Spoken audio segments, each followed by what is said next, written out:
because you've been living your life where you've been using and you've been dishonest. I'm sure with your parents, you never tell anybody, hey, I'm going out to use. So you have to build up your trust level now. Everything that you do has to be documented because people are going to question it. Do you understand? So, all right, where are we on discovery? We've got the discovery judge. An offer has been tendered, and I just need to reset to go over the offer with my client, kind of go over things, make sure he understands. Mom, who hired me, would also like to be in that meeting, so I'm sure she'll ask questions for things that he'll want to know. He just doesn't know to ask. All right, how old are you? 20. All right, Ms. Ferguson, I need a 1 month reset for this case plea deadline date. February 27th. All right, why were you late for court? I really don't got an excuse besides I got insomnia. I'm sorry, what? I really don't got an excuse, but I got insomnia. He overslept, Judge. That's what he's saying. All right, so here's the thing. You need to be on time for court. Otherwise, you know what's going to end up happening? Whether you're 20 or 18, guess what? We'll make sure that you come on time. If you're not on time, we'll know where you are. You know how we'll know that? Got my address. I'm sorry, what? I said, y'all got my address. No, because you'll be in Orange and we'll bring you over from the jail. You understand? Yes, ma'am. How far did you go in school? In school? Yes. 10th grade. All right, why did you only go to the 10th grade? I dropped out Why? because there was like a lot of drama. All right, so let me explain to you about drama. Drama is you coming before the court and not addressing the court properly. Drama is using slang and not proper English coming before the court. So my advice is you probably want to get your GED so that you can get a job, because now it is hard to get good employment without at least a high school diploma. And even if you have a high school diploma, it's still hard.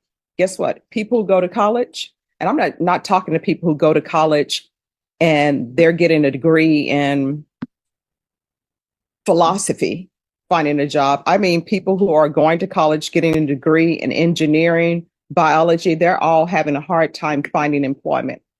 So you come along and you don't even have a 10th grade education and you're trying to get employment, it does not look good. You understand? Yes, ma'am. Are you employed? I was employed. So that's a no, right? You're not working? No, ma'am. So that means that your mom or somebody is supporting you, right? Yes, ma'am. So when you come back here on the 27th, you're going to come on time and you're going to address the court properly. You understand? Yes, ma'am. All right. Thank you. Thank you, Judge. Maybe excuse? Yes. Once you sign the reset form. Reyes, how are you doing? So Not good. All right. So you know what our issues are, right? You continue to use. That's not good. And if you use, you could end up dying from that, right? So what have you been doing to try to help yourself? I've been trying to do like some research, just like anger management and all that stuff that you've been telling me to do. All right. Well, I mean, that's good, but we got to resolve the issue of the positive for, here you go. We have to resolve the issue of you being positive Yes, for drugs. I have an appointment with the TAP agency for like drug use and all that. Mhm. And I have yet to even talk to him about like recovery and all that. Buckle up, because what you're about to witness is not your average courtroom hearing. This is the case of Darian Del Rosa, just 18 years old, standing trial in the state of Texas for robbery. But this isn't just a story of crime and punishment. It's a roller coaster of second chances, courtroom tension, and a judge who does not hold back. From CPS involvement to the possibility of 20 years in prison to emotional confrontations about family, housing, and honesty, this hearing is layered. You'll see a defendant navigating addiction recovery, hard truths about her past, and the judge laying down one life lesson after another. And trust us, there's a twist, contradictions, shaky assumptions about housing, and a reality check so hard it could change someone's life. Who's really in control here? And is this a fair shot at redemption, or just a delay of the inevitable? Stick around. This one gets real. So who are you living with? My parents. All right.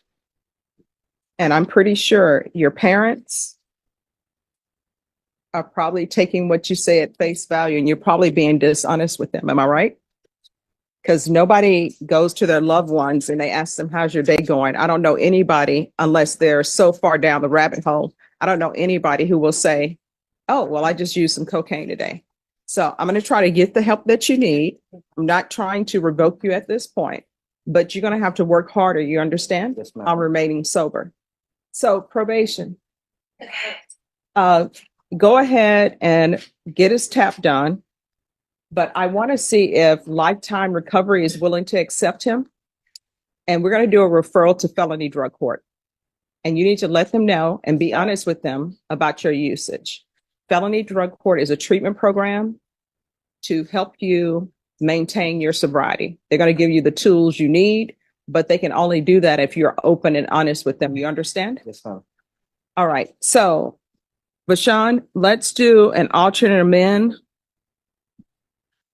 for a TAP evaluation. Do a referral to Felony Drug Court and Lifetime Recovery. That lifetime for outpatient services. Well, let's see if I'm going to see about inpatient, if they deem inpatient treatment is appropriate for him. So if they deem that inpatient treatment is appropriate, you're going to be an inpatient. Okay. Better than prison.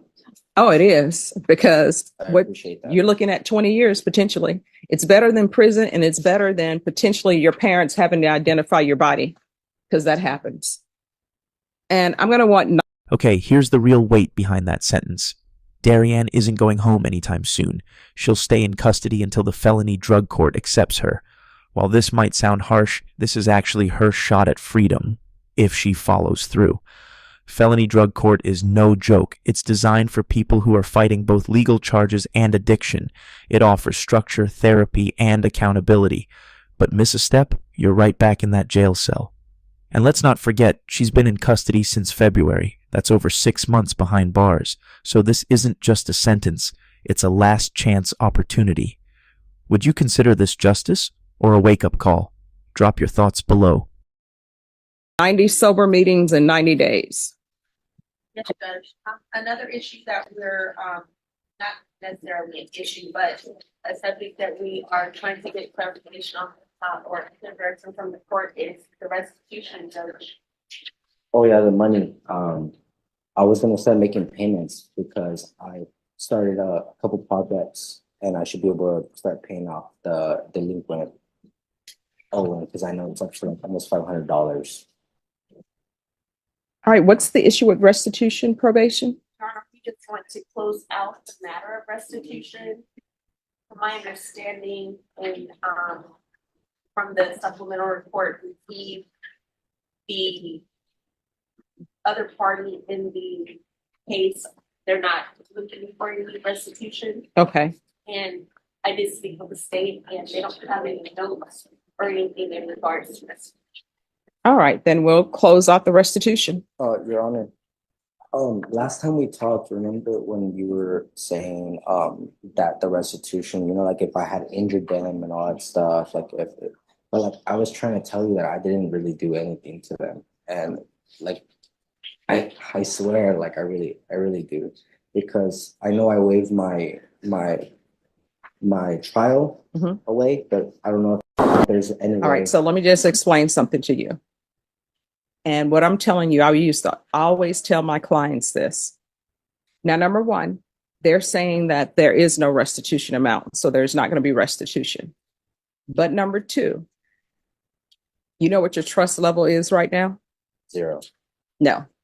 And I would tell my clients this all the time. It's not 0. It's less than 0.